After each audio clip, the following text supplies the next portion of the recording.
Me Grimlock no bozo, me king!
This is the new standard in Legend class luxury.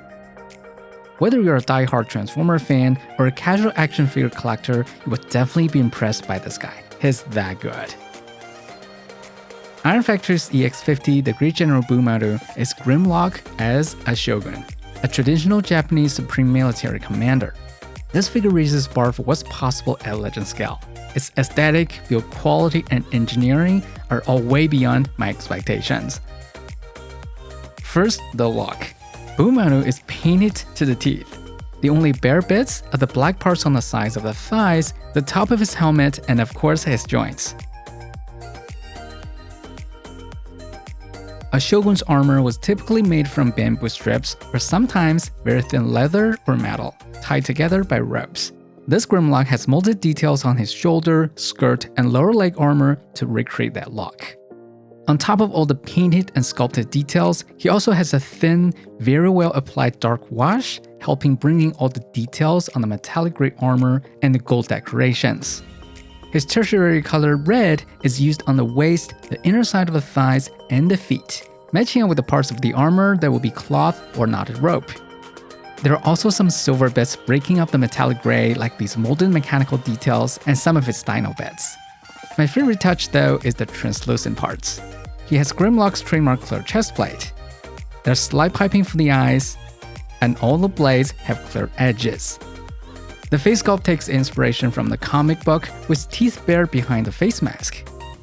The light piping opening on the back of the helmet is small and only works so-so. Putting all these design elements together gives you an impressively cohesive Mecha Shogun Grimlock. He's very pleasing to the eye, and just looks so much more premium than most of my Transformer figures, regardless of the scale. He measures 13 centimeters tall to the top of his head, taller than the Deluxe figure, but still a bit small to scale well with Magic Square or New Age. The second immediately noticeable aspect of this figure is its build quality. He's rock solid. Most of his joints are extremely tight, almost to a fault.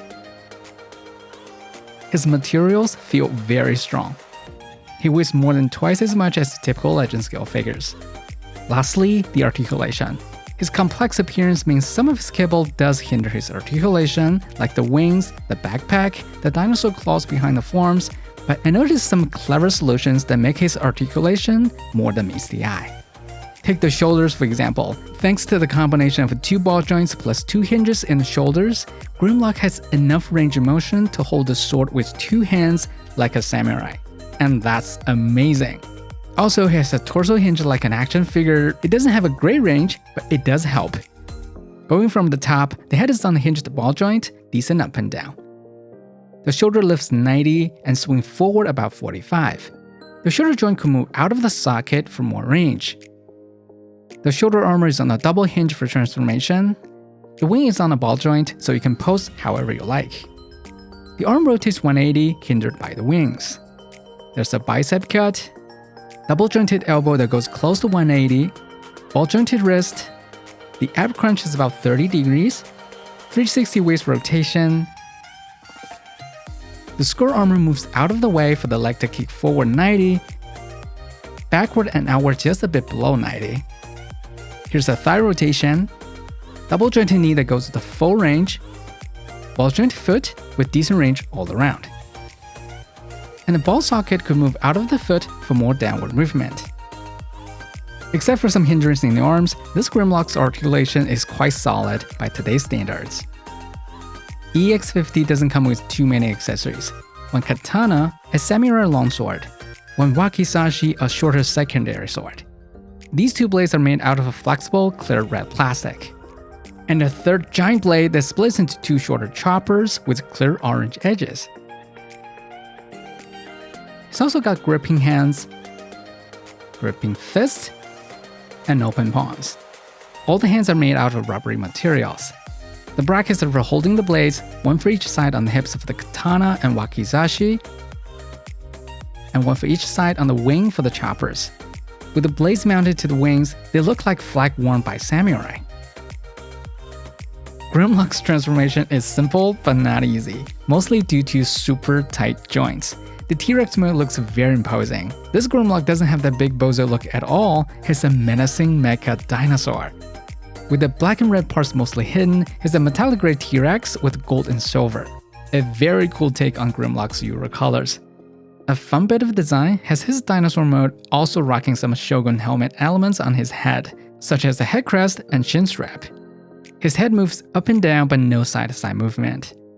The mouth opens and there's a double barrel inside. The thumb claws are on ball joints, and the claw rotates at the wrist. The legs are the robot arms, so pretty good range of motion for stomping around.